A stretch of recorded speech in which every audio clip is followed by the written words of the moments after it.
Hi everyone, welcome to Rush Reality. My name is Sam, thank you so much for joining me. Is it too early to say I think I've just played the VR game of the year? Because I think I might. You know what, I think I might have played the VR game I'm going to enjoy more than any other for some time to come. I'm talking about Assetto Corsa Evo.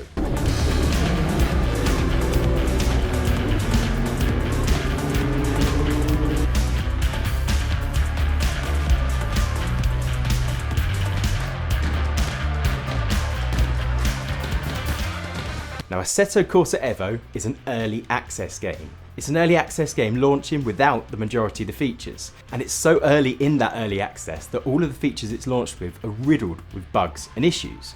But you know what? I've had an incredible time. Now, if you don't know Assetto Corsa Evo, you've probably heard of the name Assetto Corsa in some way. It comes with a lot of legacy. Assetto Corsa is a series of racing simulator games that really paved the way in the industry.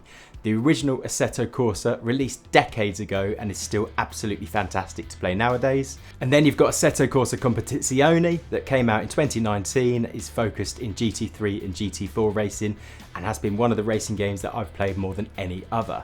So I've been really excited to see what happens in Evo, where they've taken that next step. Now the idea here is to build a rounded game that still has all of the features of true sims. They're really trying to take on the likes of Gran Turismo and giving you that fully rounded game feel. And I think they're off to an excellent start, though all we really have is the racing side of it at the moment. Now currently in the early access you've got 20 cars and 5 tracks. You've got a really awesome mix of cars, from basic boy racer road cars right up to fully fledged hypercars. There is something in here for everyone and I've had an awesome time jumping between them. Although there is only 5 tracks, they've picked a really good mix of track. You've got Brands Hatch, Imola, Suzuka, Laguna Seca and Mount Panorama, some of the most exciting race courses in the world and likely tracks that would be on top of almost everyone's favourites list. We know there are plenty more to come to round out that list in the future and also lots of other features. Now the game looks fantastic. I love jumping into these cars and seeing the well thought out interiors. Everything is true to life. It is absolutely awesome. Now, of course, we care about VR and that's the only way I've been playing it. Now, I have to be honest here.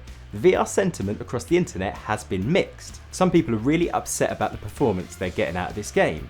But I have to be honest, it's been fantastic for me. I've been able to run the game on really high settings and have a fantastic time. Now the developers have been really active in trying to help people get around these issues and there's been some useful bits of advice. If you're having this issue, then the current advice is to drop the settings to ultra low, turn off the game, turn it on again and then start building them up from there. You should be able to optimize perfectly for your system without hitting any issues. That said, it's early access, you've got to expect some issues. Now I've seen quite a few unusual views. There's been people sharing footage of people looking like Slender Man when they're playing in VR, and I did experience a little bit of this myself. I think as a standard they put you a little bit too far away from the wheel as the starting point in VR, and I'm sure that's something they're going to work on shortly. The very next thing on the roadmap for this game is part 2 of the VR build, where I'm sure they're going to try and address lots of these issues and kind of round out the whole experience.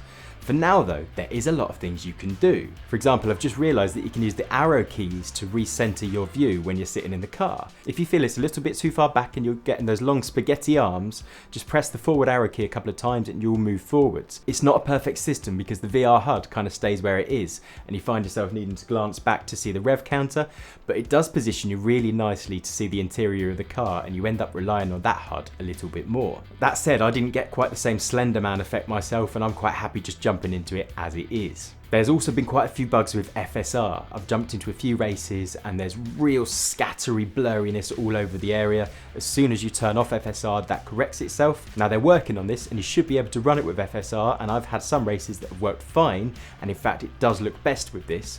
But overall, to try and save that hassle, I've just been turning it off and running it without anti-aliasing. That does give you a little bit of jaggies, but you can get past that quickly. And once you are past that, I think the visuals are really good. This game looks fantastic. From the grass detail as you're driving past, to the trees, to the crowd, everything looks really good. The cars themselves look absolutely awesome. I've already talked about how good the interiors are, but just seeing the other cars come past you really shows off how pretty this game can be.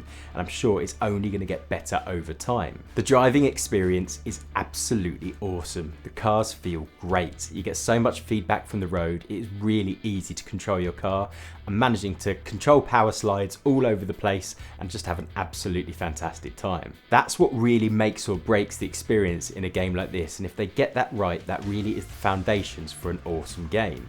I think they're in a really good place here. Because we've only got half a VR build, it does feel a little bit lackluster at points, particularly with the menu UI, which kind of feels a bit janky. You've got this artifacting going on around the edges, you're reliant on your mouse to try and click through on things unless you bind the keys on your wheel. It's really not a well thought out experience in that part of the game yet, but once you're into a race, everything is smooth and exactly how you'd like it to be. Now, as it stands, the game is launching in offline mode, which means some of the early features which are promised in early access are not yet here with us. Things like the Driving Academy.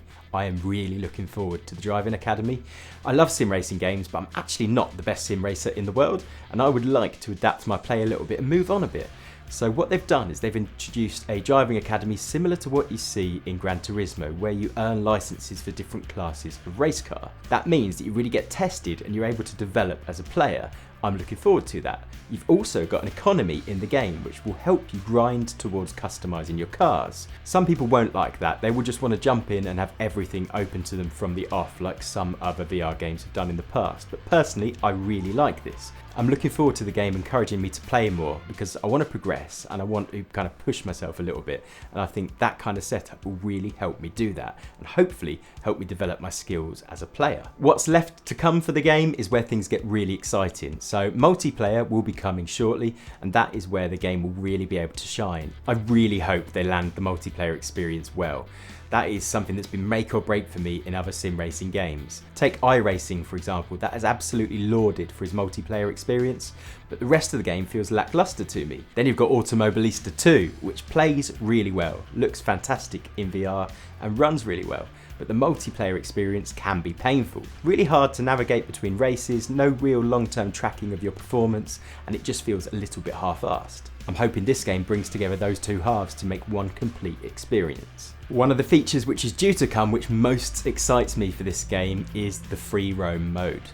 Now, free roam is a really big undertaking. The developers Kunos have laser scanned 600 square kilometers of road surrounding the Nürburgring to build out a really free and open area for you to just drive to your heart's content. Now, I hear that even the fields and woods surrounding those roads will be drivable should you be brave enough to take them on, or in my case, bad enough of a driver to find yourself coming off the road and finding those fields. I think that is going to be awesome fun, exploring a true to life environment with other cars on the road. I can't wait to get my hands on that. Now, the AI in this game has been really interesting. At points, they can be very good. They can push you as a racer, but you've got plenty of opportunity to get past them.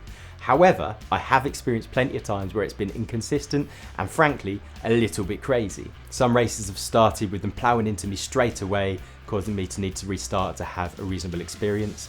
In other races, I've come around the corner and seen a massive crash that's already taken place, and I have to try and navigate my way around that. I actually quite like that, because it means that even if I do fall back, there's that opportunity to come back, because I know that the other drivers aren't infallible and something could go wrong. But I don't want it to be a constant hindrance and something that comes up too much. This should be reflective of true driving. Each race gives you the option to race against a full field of the exact same style of car, or open that up to the other styles in the game. Now, that will be quite fun on the full release when the game is packed full of cars, but in the current state it does make for some very unusual races. Because the range of cars is so small, it does mean that sometimes you find yourself up against a car that is either way too fast and you will just never catch it, or incredibly slow and you will fly past it straight away. For me, the important thing with early access builds is that the developers learn from what's happening and adapt the game so that it becomes better going forwards. Now, I'm going to be giving lots of feedback on the AC Evo website, and hopefully they take that on board, and I hope other people do the same. This really is an opportunity to help build out a fantastic experience, and I hope Kunos take advantage of that. As a player, we've got the opportunity to get on board early at a reduced price. There is an early access price, and currently there's a discount on top of that early access price, making it really compelling to get into. However, the best advice in the tech world is always not to buy something on the promise of what is yet to come. Those promises might not get delivered on, and this game absolutely holds up to that. If you're thinking about getting involved here because you like the idea of the driving academy, the free roam, or the great multiplayer experience, that isn't there yet. Maybe hold on to your money. But if you're happy with what you see and you want to get on board with some really good VR sim racing, then I think this game could be an excellent experience. And you know what? I can't wait to get back in and do more racing myself. This video is going to be edited really quickly so that I can get my headset back on and do some racing. If you've enjoyed this video, a like would be appreciated and a sub to the channel would be amazing. I'd love to see you next time. Thank you very much. Goodbye.